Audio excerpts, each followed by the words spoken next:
Assalamu alaikum. Bonjour à tous.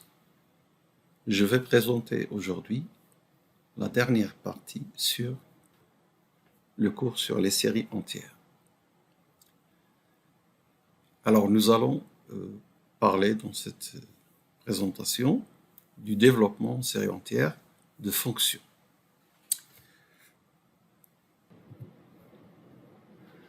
Dans la deuxième partie, nous avons vu ce théorème 4 qui nous dit que si on a une série entière de la variable réelle de rayon R non nul, alors la somme f est k fois dérivable, quel que soit l'entier k supérieur ou égal à 1, dans l'intervalle ouvert moins R, R. Et les dérivées successives de la fonction f sont données par ces formules. Alors vous voyez que la dérivée de f, c'est juste la somme du terme général dérivé. Donc le terme général, on le dérive. Et ainsi de suite, on passe par récurrence pour trouver la dérivée d'autres cas.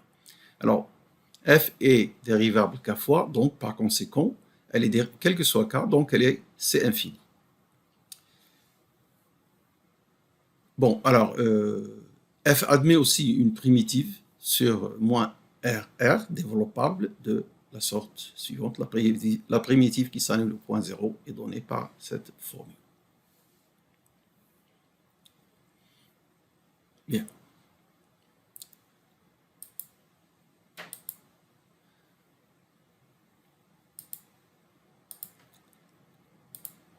Alors, comme conséquence de ce théorème 4, on démontre dans ce qui suit que si f est la somme d'une série entière sigma n xn, n0, n égale 0 jusqu'à plus l'infini, les coefficients à n sont déterminés d'une manière unique, en appliquant, en utilisant juste une relation dans le théorème que je viens de vous montrer, ce théorème 4.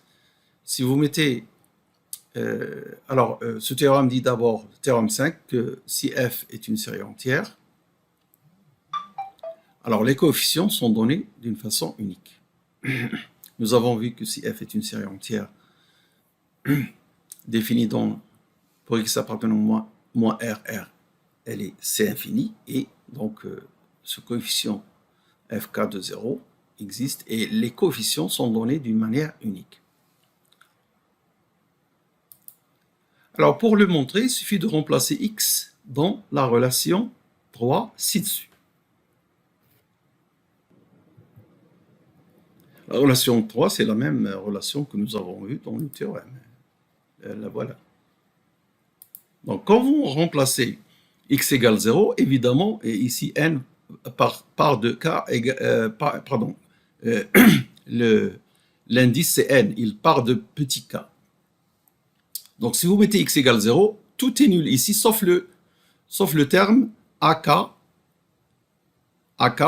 x puissance 0, c'est-à-dire ak. Donc, et on remplace donc n égale k, on aura donc k, k-1 jusqu'à 1, c'est-à-dire k factoriel ak égale fk de 0, d'où la relation ak égale dérivée km au point 0 divisé par k factoriel.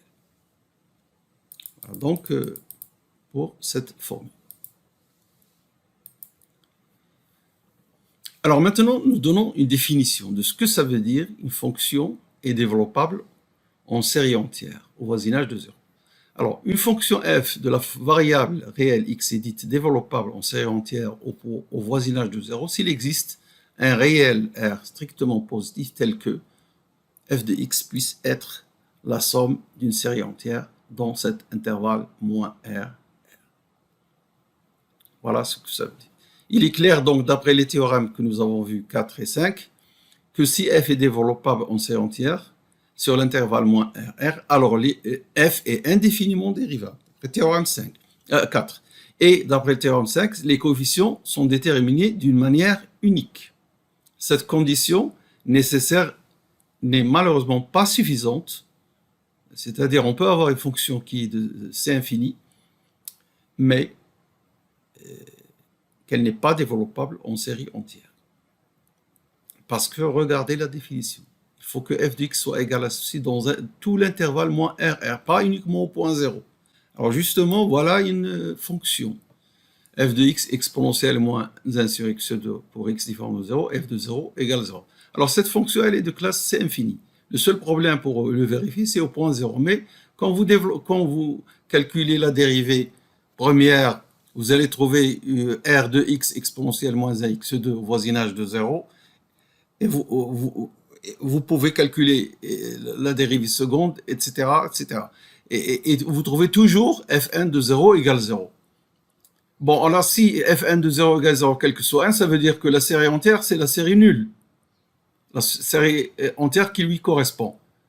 Et ça veut dire et f de x qui n'est pas nulle au voisinage de 0. Donc elle ne peut pas être égale à la série nulle, et donc elle n'est pas développable en série entière. Alors pour avoir le développement en série entière, on a une condition suffisante. Elle est évidemment très contraignante parce que, comme vous allez voir, donc soit f une fonction indéfiniment dérivable au point 0, je dis suffisante. Pour que f soit développable en série entière au voisinage de 0, il suffit qu'il existe une constante m et un intervalle, donc au voisinage de 0, moins epsilon, epsilon, où les dérivées n et m, quel que soit n, je ne l'ai pas écrit, mais quel que soit n, fn de x est inférieur à m, quel que soit x appartenant à i. Alors la démonstration vient de la formule de Maclaurin. Donc puisque f est une fonction c infini au voisinage de c infini, donc alors les hypothèses, soit f une fonction indéfiniment dérivable au voisinage de 0. Donc on peut choisir un intervalle moins epsilon epsilon où on peut appliquer donc la formule de Maclaurin. Voilà. Et maintenant, faisons passer cette quantité de l'autre côté et faisons la valeur absolue. On va trouver donc ce reste qui est majoré par m, à l'hypothèse que nous avons faite, ceci majoré en module par m, et ceci, c'est le terme général d'une série convergente, donc il tend vers 0, et par conséquent, nous avons la limite de ceci, quand n tend vers l'infini, égale f de x, et on peut donc écrire f de x, voilà, développable en série entière dans cet intervalle moins epsilon, epsilon. Alors maintenant, voici quelque chose de très intéressant qui est le principe des zéros isolés. Alors soit sigma de AN ZN une série entière de rayons de convergence R strictement positif, soit f de z sa somme, là je parle dans le cas complexe, hein, en général, hein. Donc il y a convergence absolue dans ce disque de convergence. Si les coefficients AN ne sont pas tous nuls, il existe un nombre R tel que f de z est différent de 0 dans la boule pointée. C'est-à-dire module de z inférieur à R et z différent de 0. On dit la boule pointée. 0 n'appartient pas à la boule P de 0. On voit tout au voisinage de 0, sauf au point 0, f de z est non nul. C'est pourquoi, alors on dit le 0 isolé, parce que f de z, elle peut être nulle au point 0, si A0 égale 0. Mais le point 0 est isolé parce que tout autour, dans cette couronne, hein, f de z est non nul. Alors pour le démontrer, donc on a une série entière. Les AN, on ne sait pas comment ils sont, mais forcément, il y a un P qui est le plus petit entier, tel que AP est différent de 0. On peut donc factoriser ce z puissance P et on aura f de z de la sorte. Se développe ainsi.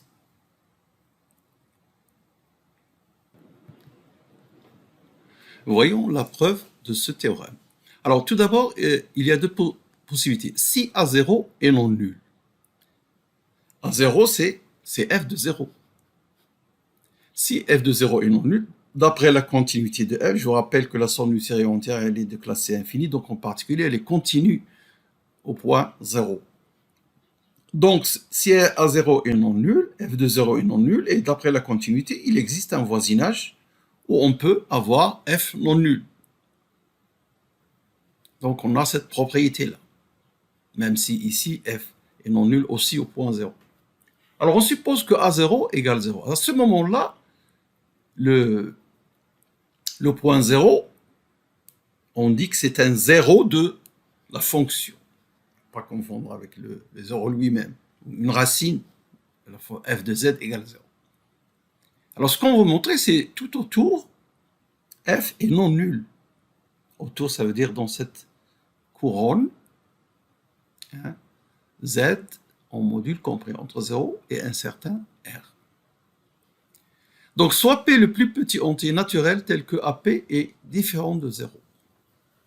On peut donc écrire f de z. Alors, P est forcément non nul, parce que pour A0 égale 0. Donc, soit P le plus petit entier naturel tel que AP est non nul. Donc, entre A0 et AP, vous avez A1, si P est assez grand, vous avez A1, A2, tous sont nuls, sauf le premier qui soit non nul, c'est AP. Donc, on peut factoriser au phi et cette nouvelle série entière. Vous voyez? Alors, cette série entière a le même rayon de convergence, puisqu'elle a les mêmes coefficients. On peut juste factoriser ici z puissance moins p, et nous avons la série entière sigma ak zk. Elle a le même rayon de convergence et continue dans ce domaine de convergence. L'ensemble, cet ensemble, elle est continue. Alors, phi de 0, ici, il est non nul, et on utilise l'argument de continuité pour dire que f est non nul dans un voisinage. Donc, il existe R tel que l'on est phi de z non nul dans la boule centrée en 0 et de rayon R. Donc, alors, puisque f de z s'exprime zp comme phi de z, évidemment, zp phi de z est non nul dans cette boule de centre 0 et de rayon petit r. Elle est nulle au point 0, forcément, à cause de ça, mais elle est non nulle dans ce domaine-là. Voilà donc la démonstration de ce théorème. Alors, comme conséquence de ce théorème, il résulte du théorème donc, des zéros isolés si G de Z est une série entière de rayon R telle que G de Z égale 0 pour tout Z, alors AN est nul quel que soit N. Si c'est une série entière qui vaut 0 dans le domaine de convergence, alors elle est nulle, parce qu'on applique juste le théorème des zéros isolés qui nous dit que si elle est nulle partout, elle est nulle en 0. D'après le théorème précédent, on peut trouver une couronne tout autour de 0, incluse dans ce domaine des 0R, où elle ne s'annule pas. Et là, on voit qu'elle est nulle. Donc, on ne peut pas appliquer le théorème des zéros isolés. Par conséquent, les A1 sont tous nuls. Rappelez-vous, qu'est-ce qu'on a utilisé pour faire la démonstration?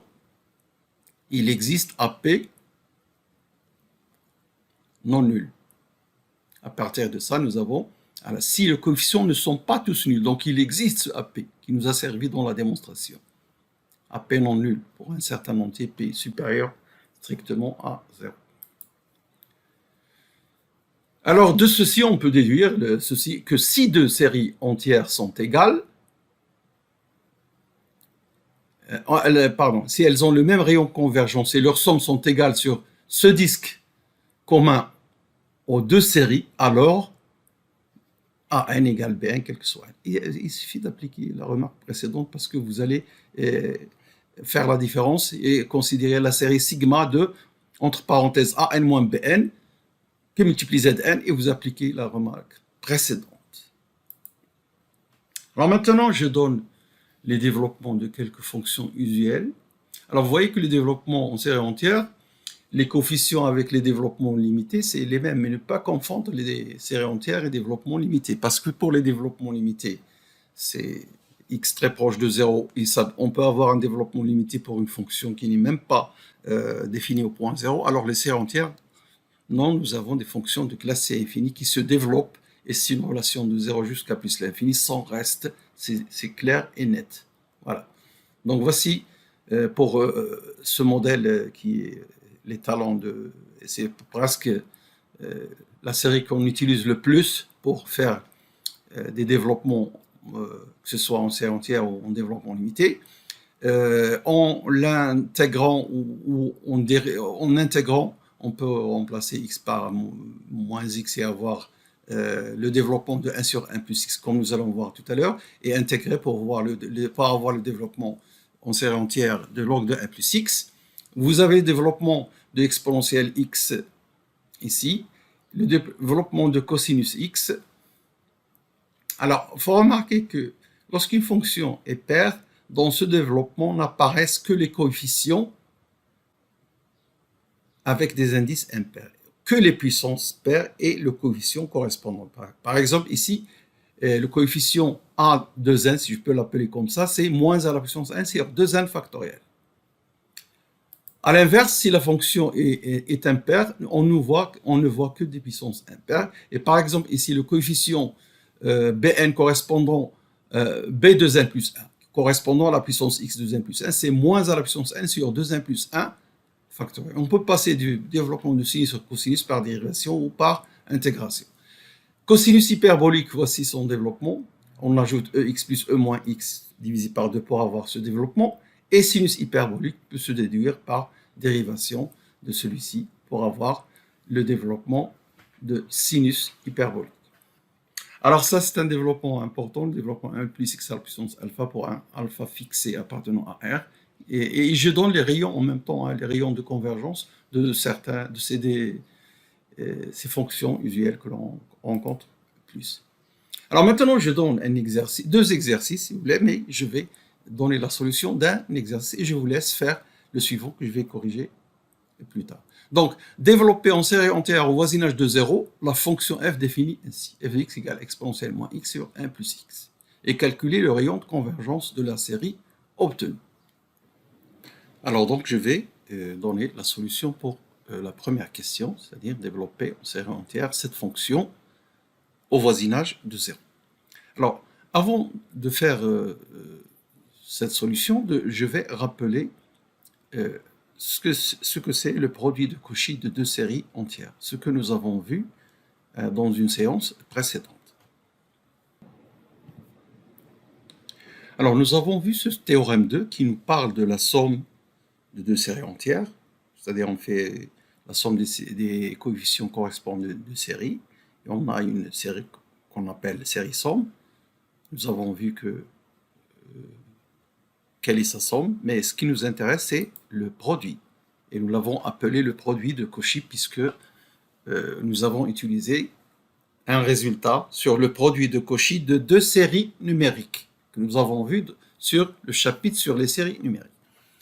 Alors, si nous avons deux séries entières, chacune à son rayon, RA pour la première, RB pour la deuxième, alors on définit la série produit, on peut l'appeler aussi produit de Cauchy, cette série dont les coefficients sont donnés par cette formule, Cn égale sigma de AK, Bn-K, K variant de 0 jusqu'à n. Son rayon de convergence est supérieur au minimum des deux. Et la somme de cette série, c'est le produit des sommes. Alors, nous allons utiliser ce résultat, puisque ici, f de x, la fonction qu'on veut développer, se présente comme le produit de deux fonctions. Alors, l'idée, c'est de développer chacune. Vous avez exponentiellement x, la première fonction, et la deuxième, c'est 1 sur 1 plus x. Développer chacune d'elles, prendre les coefficients, à partir de ces coefficients, former le coefficient de série de la série produit, et voir quel est le rayon de convergence, et la somme de sigma Cn va nous donner f de x. Bon, exponentielle moins x, comment retrouver son développement? Alors, je regarde sur les séries usuelles que j'ai vues. Pour exponentielle moins x, il suffit de remplacer x par moins x. Parce que si x appartient au domaine convergence qui est ici C, moins x aussi, et vous pouvez lui appliquer. Donc, exponentielle moins x sera sigma de moins x puissance n, qui peut se séparer moins à la puissance n, xn, divisé par n factoriel. Très bien. Alors, je le donne, ce développement. Le voici. Voici les coefficients. Et le rayon de convergence, c'est plus l'infini. C'est le rayon de exponentielle x également. R1 égale plus f. Pour l'autre, j'utilise le développement le plus connu dans les développements en série entière. 1 sur 1 moins x, c'est la somme d'une série géométrique. Le rayon égale à 1, comme tout le monde le sait. Et si je remplace x par moins x, lorsque x est dans l'intervalle moins 1, 1 ouvert, moins x aussi, et donc ça va donner 1 sur moins x, ça donne 1 sur 1 plus x égale sigma moins à la puissance n, xn, ce que j'utilise ici pour la deuxième fonction. Et le coefficient Bn, c'est moins à la puissance n, donc, et le rayon égale à 2. Alors, maintenant, la série produite Cauchy, c'est une série dont les coefficients sont donnés ainsi. Nous avons ici le coefficient en n et ici le coefficient Bn avec la formule qui donne Cn sigma de AK Bn moins K. Voilà ce que ça donne. Et ici, moins à la puissance K qui multiplie moins à la puissance K, ça donne 1, donc il disparaît. Qu'est-ce qui reste en numérateur? Moins à la puissance n, qui ne dépend pas. Alors ici, c'est... j'ai une petite erreur, je dois corriger, c'est K égale 0. K égale 0, pas n égale 0, ça n'a aucun sens. Donc je vais corriger tout de suite cette erreur et revenir.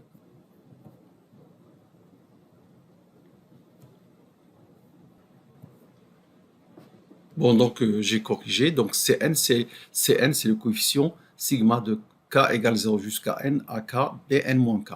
Je remplace les coefficients ici à k, ici bn moins k. Le moins à la puissance k avec le moins à la puissance moins k, ça donne 1. Et qu'est-ce qui reste? Moins à la puissance n qui sort puisqu'il ne dépend pas de l'index k.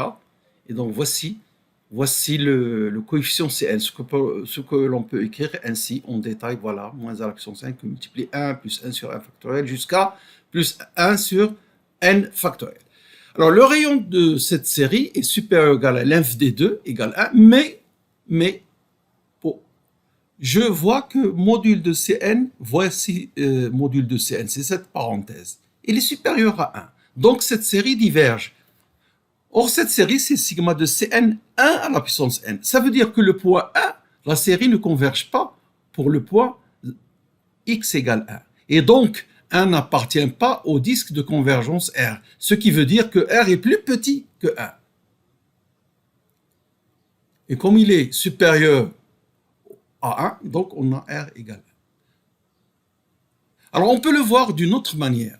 C'est que, alors là, j'utilise quelque chose que nous n'avons pas encore fait, mais quelqu'un m'a demandé de le faire, les fonctions holomorphes.